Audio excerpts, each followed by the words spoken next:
পুত্র ও পিতার বয়সের অনুপাত 1:4 যদি হয়, তাহলে 9 বছর পর যদি অনুপাত 2:5 হয়, তবে পুত্রের বর্তমান বয়স কত? এক্ষেত্রে ধরে নেব পুত্রের বয়স x।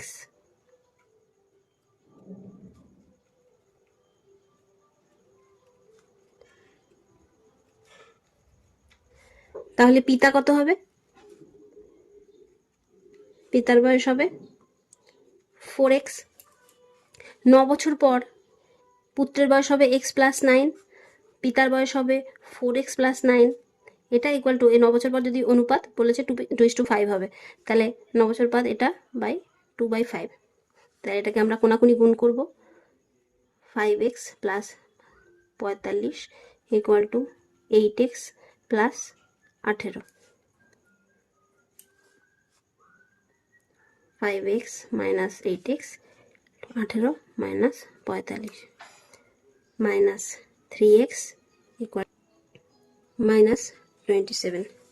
মাইনাস মাইনাস উড়ে গেল, x equal to 27/3 equal to 9। তাহলে পুত্রের বর্তমান বয়স কত? পুত্রের বর্তমান বয়স হচ্ছে 9। এটাই আমার অ্যান্সার।